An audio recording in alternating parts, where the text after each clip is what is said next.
And this was Pat Riley. So Jimmy Butler, you may have seen it in a video that went viral over the weekend after the Heat got knocked out. He didn't play because of injury. He said, if I was playing, Boston would be at home. New York damn sure would be at home. Pat Riley, in his annual State of the Heat address yesterday, said this. For him to say that, I thought, is that Jimmy trolling or is that Jimmy serious? If you're not on the court playing against Boston or on the court playing against the New York Knicks, you should keep your mouth shut. Whoa. I love The Godfather. Yeah, so what do we think of that? He's accurate. Look, if Pat Riley was able to keep LeBron James, D. Wade, and everybody in that team in check, there's nobody that Pat Riley feels is big enough that he can't speak his mind on. He's the godfather of the NBA. Fewer words have ever been spoken by an executive that I agree with more. I've always said, and this has happened multiple times, I've always said, do not write checks with your mouth that your teammates have to cash.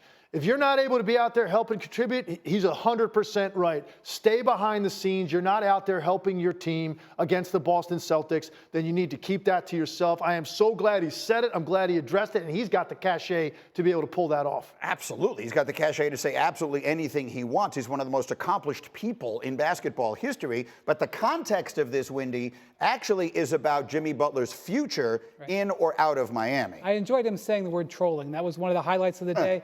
But he also talked about the extension, which is a bigger thing. He basically said, I can't give Jimmy Butler an extension if he doesn't play more games. And if Jimmy Butler doesn't get an extension, what happens? Because the last time he didn't get an extension when he wanted one was in Minnesota. He asked for a trade.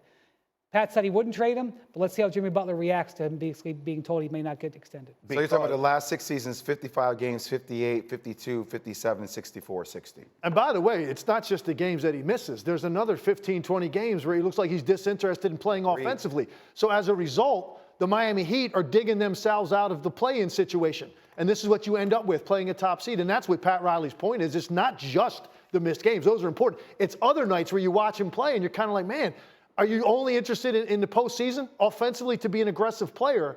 That's where everybody kind of scratches their head. And I think that's the point where Pat Riley is right now with watching all of this. It gets old. Can we close the loop? Because every time we bring Jimmy Butler's name up, Grinny goes, that's the guy that should go to Philadelphia. That's my point around if you have issues with Joel Embiid's health throughout the course of the season. That's why I prefer Paul George to carry that load throughout the course of the regular season, considering Jimmy takes plays off. It's a great point. I completely agree with that. The one thing I'll say about Paul George, though, he's had a lot of spots.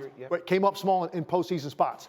And that is Philadelphia's biggest issue, is they need somebody to help overcome that. The reason Jimmy Butler can do that is because he comes up big in postgame. That's what I mean. And Jimmy Butler will do that. Now, you're going to Paul George is going to hopefully, he's had some injury issues too, but Paul George is hopefully going to play more in the regular season, and he's going to be out there. And when he does play, he's going to look the same every night.